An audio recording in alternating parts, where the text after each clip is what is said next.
আসসালামু আলাইকুম ওয়া রাহমাতুল্লাহি ওয়া বারাকাতুহু। সুপ্রিয় দেশবাসী, আসন্ন ত্রয়োদশ জাতীয় সংসদ নির্বাচন হবিগঞ্জ ৪ চুনারগড় মাধবপুর আসন থেকে আপনারা জানেন বৃহত্তর সুন্নি জোট সমর্থিত বাংলাদেশ ইসলামী ফ্রন্ট মনোনীত মোমবাতি প্রতীকে আমি মনোনয়ন পেয়েছিলাম। আজ হবিগঞ্জের সকল প্রার্থী যারা রয়েছেন প্রত্যেকেরই প্রতীক বরাদ্দ করা হয়েছে। আলহামদুলিল্লাহ আজকে আমাদের প্রতীক বরাদ্দ করা হয়েছে। আমরা রিটার্নিং অফিসের কার্যালয় ডিসি অফিস আমরা এসেছি, আমরা আমাদের প্রতীক আমরা গ্রহণ করেছি।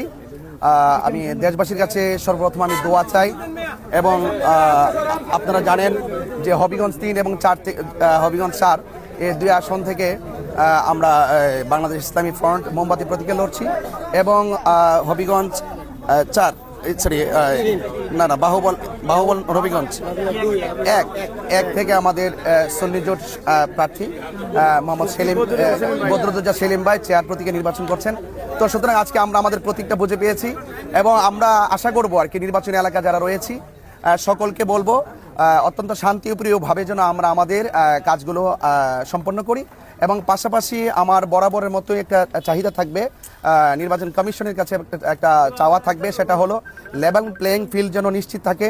যার যার যে প্রার্থীগুলো আজকে এখানে আত্মপ্রকাশ করেছেন প্রত্যেকে নির্বিঘ্নে যার যার সমর্থন যার যার প্রতীকের প্রচার প্রসার করবে।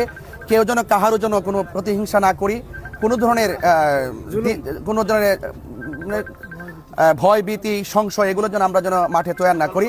আমি মনে করি যে নির্বাচনে প্রতিযোগিতা থাকবে, প্রতিহিংসা থাকবে না এবং কোনো ধরনের উগ্রতা থাকবে না। আর আমরা বরাবর আবারও বলি যার যার জায়গা থেকে আমরা চেষ্টা করে যাব আমরা যেন কেউ কাউকে যেন ঘৃণার চোখে না দেখি। তো সেই জন্য অবশ্যই আমাদের রিটার্নিং অফিসার আজকে একটি গুরুত্বপূর্ণ কথা বলেছেন। আমাদের যে প্রচারণার ক্ষেত্রে কিছু দিক নির্দেশনা দিয়েছেন এবং আচরণ বিধির উপরে খুবই গুরুত্ব দিয়েছেন। আমরা যেন সেই আচরণ বিধিগুলো লক্ষ্য করি এবং আমরা যেন সেই আচরণ বিধি লক্ষ্য করি যেন আমরা প্রচারণা করি। অবশ্যই যেন কোনো প্রার্থীর মাধ্যমে যেন কোনো আচরণবিধি লঙ্ঘন না হয় এবং আমিও যদি কোনো ধরনের আচরণবিধি লঙ্ঘন করি আমার প্রতিপক্ষ যারা আছেন প্রতিদ্বন্দ্বী যারা আছেন আমি তাদেরকে অনুমতি দিলাম, আপনারা যদি আমি কোনো লঙ্ঘন করি এবং আমার কোনো সমর্থনকারী যদি লঙ্ঘন করে আপনাকে আমি অনুমতি দিলাম যে আপনারা রিটার্নিং অফিসার বরাবর নির্বাচন কমিশন বরাবর এবং প্রশাসন বরাবর আপনারা অভিযোগ করতে পারবেন। সেটা যেন অন্ততপক্ষে আমরা যেন সে অভিযোগ করার সুযোগ ক্ষমতা রাখি, আপনারা সেই ক্ষমতা গ্রহণ করবেন। কারণ একটি নির্বাচন কেন্দ্রিক যে উচ্চ আকাঙ্ক্ষা এই জাতির মধ্যে সৃষ্টি হয়েছে, কোনো ধরনের ভয় ভীতি জুলুম নির্যাতন সংশয় কিন্তু দিনে কিংবা রাতে ভোট ছাপিয়ে ফেলে যে ওই যে বিজয়ী হওয়ার যে পরিকল্পনা স্বপ্ন এগুলো যেন আমরা কেউ না দেখি। আমরা জনগণের উপর আমরা ছেড়ে দিব, পছন্দের মতো প্রার্থীকে ভোট দিবে এবং কেউ কাউকে জোর জবরদস্তি করবে না, কেন্দ্র দখল করবে না এবং কাউকে টাকা পয়সা বিভিন্ন ধরনের হ্যারেন্স করে মামলা হামলার ভয় দেখিয়ে যেন কেউ যেন কোনো সম্পাদনকারী ভোটারদেরকে যেন কেন্দ্রে নির্বিঘ্নে আসার ক্ষেত্রে যেন নিরুৎসাহিত না করে সেই বিষয়টা আমি সকল প্রার্থীদেরকেই আমি অনুরোধ করবো এবং আমি নিজেও সতর্ক থাকবো।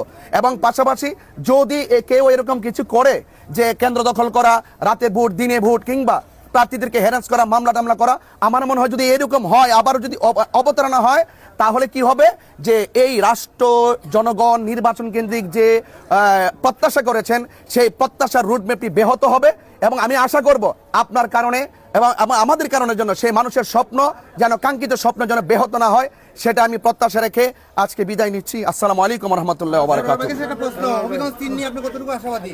ভাই একটা প্রশ্ন, আপনি তো মাধবপুর চুনারগড়ে চষে বেড়াচ্ছেন, আচ্ছা চষে বেড়াচ্ছেন, আপনার প্রশাসন মানে আচরণটা কিরকম দেখছেন? জি মানে প্রশাসনের আচরণটা কিরকম দেখছেন? মাঠে ঘাটে কাজ করছেন না, আমি আশা করব যেহেতু আমি বরাবরই বলেছি প্রশাসন যেন নিরপেক্ষ হয় এবং সকল প্রশাসনিক সাইড যেন নিরপেক্ষ হয়। আমরা এই প্রশাসনকে যা দেখছি অবাধ সুষ্ঠু এবং প্রশাসনের পক্ষ থেকে আমাদের যথেষ্ট সহযোগিতা করছে এবং বিশেষ করে সাংবাদিক ভাই যারা আছেন আমরা তাদের বিশাল সহযোগিতা কামনা করি এবং সাংবাদিক ভাইরা এই পর্যন্ত নিরপেক্ষ কাজ করছেন। প্রশাসন এবং সাংবাদিক ভাইদের উপরেই আমরা বেশি আস্থাশীল। সাংবাদিক ভাইদের কাজ নিউজের উপরেই প্রশাসন পরিবর্তন হয়। আমরা বিশেষ করে আপনাদের উপরে বেশি আশাবাদী, যারা আমার মিডিয়ার বাইরে আছেন, আপনারা যদি সঠিক রাস্তায় থাকেন তাহলেই অবাধ সুষ্ঠু একটি নিরপেক্ষ নির্বাচন হওয়া সম্ভব। এবং অবাধ সুষ্ঠু নিরপেক্ষ নির্বাচন হলে আমরা জনগণের যে আকাঙ্ক্ষা দেখতে পাচ্ছি, মানুষ পরিবর্তন চায়।